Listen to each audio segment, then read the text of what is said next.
Welcome to the channel. आज मैं आपके लिए एक ऐसी क्लास लेकर आई हूँ जो आपके इंग्लिश बोलचाल को एकदम प्रोफेशनल बना देगी। आज हम एक ऐसे वर्ड के बारे में बात करने वाले हैं जो सुबह से शाम तक हमारी ज़ुबान पर होता है, जैसे पेट्रोल ख़त्म हो गया, चीनी ख़त्म हो गई, टाइम ख़त्म हो गया, हिम्मत ख़त्म हो गई, पैसे ख़त्म हो गए। उर्दू में तो हम ख़त्म का वर्ड इस्तेमाल कर लेते हैं, लेकिन इंग्लिश में यहाँ अक्सर लोग गलती करते हैं। कुछ लोग इसे फिनिश कहते हैं, कुछ एंड कहते हैं और कुछ शॉर्ट ऑफ का यूज़ करते हैं। लेकिन नेचुरल इंग्लिश में क्या बोला जाता है, आज हम वही सीखने वाले हैं। इस एक वीडियो को देखने के बाद आपको इस टॉपिक पर मज़ीद कोई वीडियो देखने की ज़रूरत नहीं पड़ने वाली, तो वीडियो को लास्ट तक वॉच कीजिएगा। और अगर आप चैनल पर न्यू आए हैं तो चैनल को सब्सक्राइब कर लें, क्योंकि यहाँ पे हम इंग्लिश को रट्टा नहीं लगाते बल्कि इंग्लिश को समझते हैं। तो चलिए शुरू करते हैं आज की क्लास। आज हम जिस वर्ड के बारे में बात करने वाले हैं वो है ख़त्म वर्ड। तो इसके लिए जो एक फ्रेजल वर्ब यूज़ किया जाता है उस पर हम बात करने वाले हैं। सबसे पहले ये समझ लेते हैं कि फ्रेजल वर्ब क्या होता है। देखिए, इंग्लिश में एक वर्ब होता है जिसे सिंपल वर्ब, ड्रिंक, रन, ईट, ये तमाम वर्ड क्या है, वर्ब। यानी इनमें कोई काम करने के बारे में बात हो रही है। जो भी हम काम करते हैं उसे हम वर्ब कहते हैं, ठीक है। लेकिन जब इन वर्ब्स के साथ छोटा सा वर्ड जिसे हम प्रेपोजिशन या एडवर्ब कहते हैं वो मिल जाता है तो इस वर्ब का मुकम्मल बदल जाता है मीनिंग। इसे हम कहते हैं फ्रेजल वर्ब। आज का जो हमारा फ्रेजल वर्ब है जिसे हम खत्म वर्ड के लिए यूज करते हैं वो है रन आउट या फिर रन आउट ऑफ। अब दोनों में डिफरेंस क्या है, देखिए पहले रन आउट को समझ लेते हैं कि इसका क्या मतलब है। रन का क्या मतलब होता है, रन एक वर्ब है जिसका मतलब होता है भागना, राइट। और आउट का मतलब होता है बाहर। अब अगर दोनों को मिलाकर लिखें तो क्या बनता है, बाहर भागना। तो क्या इसका मतलब बाहर भागना है, बिल्कुल भी नहीं। यही तो फ्रेजल वर्ब का जादू है, जब ये दोनों मिलते हैं तो इनका मतलब बिल्कुल चेंज हो जाता है। अब इसका मतलब है किसी चीज का खत्म हो जाना या फिर खत्म होना। खत्म होना मीन्स जब हम किसी चीज का जखीरा जमा करते हैं वो खत्म हो जाए, जैसे चीनी का डब्बा खाली हो गया या मोबाइल की बैटरी जीरो हो गई या फिर खत्म हो गई, तो तब हम यूज करते हैं वर्ड खत्म होना। अब रन आउट और रन आउट ऑफ में क्या फ़र्क है, इन दोनों में बहुत बारीक सा फ़र्क है जो अक्सर बड़े से बड़े इंग्लिश बोलने वाले भी गलत कर देते हैं। इसे गौर से समझिएगा क्योंकि आज की क्लास का ये मेन पॉइंट है। रन आउट का यूज़ हम तब करते हैं जब चीज़ खुद सब्जेक्ट हो, जब आपका पूरा फोकस उस चीज़ पर हो जो ख़त्म हुई हो और उसमें किसी इंसान का जिक्र ना हो, तो हम रन आउट का यूज़ करेंगे। इसमें वो चीज़ जुमले के शुरू में आती है जो ख़त्म हो रही होती है। जैसे फ़र्ज़ करें आप हाईवे पर हैं और अचानक गाड़ी रुक जाती है और आप देखते हैं कि पेट्रोल ख़त्म है। आप कहेंगे द पेट्रोल रेन आउट। यहाँ पे पेट्रोल खुद सब्जेक्ट है, हमने ये नहीं कहा कि मेरे पास पेट्रोल ख़त्म हुआ, बस ये बताया कि पेट्रोल खत्म हो गया। अब यहाँ पे हमने रन की सेकंड फॉर्म का यूज किया है क्योंकि सेंटेंस हमारा पास्ट में था, इसलिए हमने वर्ब की यानी कि रन की सेकंड फॉर्म यूज की है, रेन। अब बात करते हैं रन आउट ऑफ की। रन आउट ऑफ जब जुमले में इंसान या अदारा सब्जेक्ट हो, जब आप ये बताना चाहें कि किसके पास चीज खत्म हुई है तो ऑफ लगाना लाजमी है। इसमें वो इंसान या सब्जेक्ट शुरू में आता है और जो चीज खत्म हुई हो वो आखिर में। जैसे मेरे पास पेट्रोल खत्म हो गया, आई रेन आउट ऑफ पेट्रोल। ये सेंटेंस हमारा पास्ट में था तो इसमें भी हमने रन की सेकंड फॉर्म रेन का यूज किया है। अब इस सेंटेंस में आई सब्जेक्ट है यानी इंसान की बात हो रही है, इसलिए हमने ऑफ लगाया। अगर आप किसी कंपनी, दुकान या मुल्क के बारे में बात कर रहे हैं तब भी आप यही रूल अप्लाई करेंगे। जैसे अस्पताल में ऑक्सीजन खत्म हो गई, the hospital rain out of oxygen.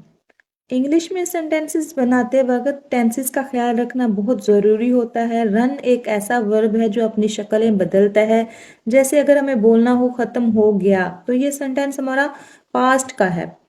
जब कोई काम माजी में मुकम्मल हो गया हो तो फिर हम वर्ब की सेकंड फॉर्म का यूज़ करते हैं। तो रन की सेकंड फॉर्म होती है रेन। रन की 5 फॉर्म्स कुछ इस तरह से होती हैं। इसकी फर्स्ट फॉर्म होती है रन, सेकंड फॉर्म होती है रेन, थर्ड फॉर्म होती है रन, फोर्थ फॉर्म होती है रनिंग और फिफ्थ फॉर्म होती है रन्स। अब इन्हीं फॉर्म्स का यूज़ करते हुए हम मुख्तलिफ टेंसेस के एग्जाम्पल ट्रांसलेट करेंगे। हमें ये पता होना चाहिए कि कौन सी फॉर्म कौन से टेंस में यूज़ की जाती है। एग्जाम्पल्स की मदद से समझते हैं। जैसे अगर हमें बोलना हो कि पैसे ख़त्म हो गए, अब देखें ये सेंटेंस हमारा पास्ट का है, तो पास्ट में हमें हमेशा वर्ब की सेकंड फॉर्म का यूज़ करना होता है। तो पैसे ख़त्म हो गए, रन की सेकंड फॉर्म कौन सी है? रेन, रेन का यूज़ करना है। तो सेंटेंस हमारा बनेगा द मनी रेन आउट। इसी तरह अगर हमें बोलना हो कल हमारे पास रोटी खत्म हो गई थी, अब ये भी सेंटेंस हमारा पास्ट का है, इसमें भी वर्ब की कौन सी फॉर्म यूज होगी? Second form. तो सेंटेंस हमारा इस तरह से बनेगा we ran out of bread yesterday. कल हमारे पास रोटी खत्म हो गई थी, we ran out of bread yesterday. अगर हमारा सेंटेंस प्रेजेंट कॉन्टिन्यूअस का हो, जैसे कि अगर सेंटेंस के लास्ट में हो ख़त्म हो रहा है या ख़त्म हो रही है, तो तब हमें यूज़ करना होता है वर्ब की यानी कि रन की फोर्थ फॉर्म का, रनिंग का।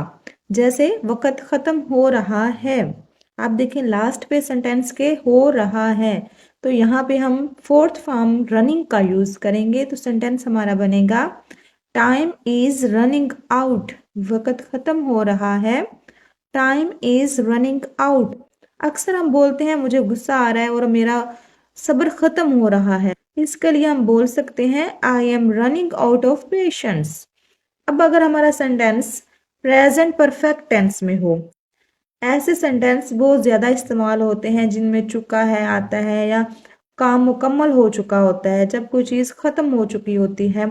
इसका असर अभी भी आपकी ज़िंदगी पर हो, जैसे मैं अभी कॉल नहीं कर सकता, मेरी बैटरी ख़त्म हो गई है। बैटरी ख़त्म हो गई है, इसके लिए हम बोलेंगे बैटरी हैज़ रन आउट।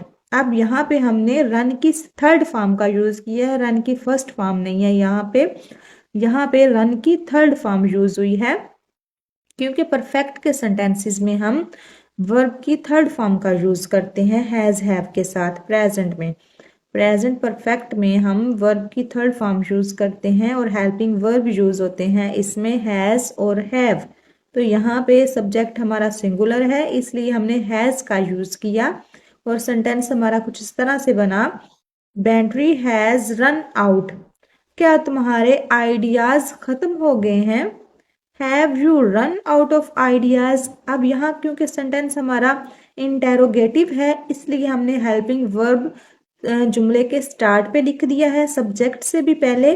तो सब्जेक्ट यू के लिए हमने हेल्पिंग वर्ब यूज़ किया है हैव का। Have you run out of ideas, क्या तुम्हारे आइडियाज़ ख़त्म हो गए हैं? अब कुछ ऐसे सेंटेंसेस को एग्जाम्पल के तौर पर यूज़ करते हैं जो हम अक्सर बोलते हैं। जैसे आप इंटरनेट इस्तेमाल कर रहे हों और डाटा ख़त्म हो जाए, आप कहेंगे डाटा ख़त्म हो गया, तो सेंटेंस हमारा बनेगा डाटा हैज़ रन आउट। यहाँ पे भी हमने हैज़ हैव का यूज़ किया प्लस वर्ब की थर्ड फॉर्म रन, यहाँ पे थर्ड फॉर्म है डाटा हैज़ रन आउट। मेरी हिम्मत ख़त्म हो गई, I have run out of energy. मेरी हिम्मत ख़त्म हो गई, I have run out of energy. अगर आप रन आउट का इस्तेमाल नहीं करना चाहें, इसकी जगह पे शॉर्ट ऑफ का भी यूज़ कर सकते हैं। इसी तरह अगर हमें बोलना हो क्या आपके पास पैसे ख़त्म हो गए हैं, ये हमारा सेंटेंस इंटेरोगेटिव है। ये इंटेरोगेटिव सेंटेंस है हमारा, क्या आपके पास पैसे ख़त्म हो गए हैं। यहाँ पे हेल्पिंग वर्ब स्टार्ट पे आ जाएगा have you run out of money. क्या आपके पास पैसे ख़त्म हो गए हैं, have you run out of money. आज हमने छोटे से वर्ड रन आउट को इतनी तफसील से पढ़ा कि अब आपको कभी भी गलती नहीं होने वाली कि इसका इस्तेमाल किस तरह से किया जाता है और इसके मुतबादिल अल्फाज भी कौन से यूज़ हो सकते हैं। आज की क्लास में हमने जो मेन चीज़ सीखी है वो रन आउट और रन आउट ऑफ में डिफरेंस है। रन आउट का यूज़ हम तब करते हैं जब कोई चीज़ ख़त्म हो रही हो, वही हमारा सब्जेक्ट भी हो, और रन आउट ऑफ का यूज़ हम तब करते हैं जब हमारे पास सब्जेक्ट कोई शख्स हो या कोई अदारा हो, जब हमारे पास सब्जेक्ट कोई और चीज़ होती है। और रन आउट का यूज़ हम तब करते हैं जब वही चीज़ हमारे पास एज अ सब्जेक्ट यूज़ होती है, जो चीज़ ख़त्म हो रही होती है। आई होप इन दोनों का डिफरेंस आपको अच्छे से क्लियर हो गया होगा और इन दोनों का मतलब एक ही होता है, ख़त्म होना। यहाँ पे कुछ सेंटेंसेस दिए गए हैं, इनमें फिल अप कीजिएगा कि कौन सा वर्ड यूज़ होगा, रन आउट यूज़ करेंगे या फिर रन आउट ऑफ का। आई होप आप इजीली कर पाएंगे क्योंकि हमने आज बहुत तफसील से इस टॉपिक को पढ़ा है। मुझे नहीं लगता कि आपको यहाँ पे कोई भी कंफ्यूजन होगी। आप इजीली इन सेंटेंसेस को फिलअप कर पाएंगे। अगर वीडियो अच्छी लगी हो तो लाइक कर दीजिएगा। मिलते हैं नेक्स्ट वीडियो लेक्चर में। Thanks for watching.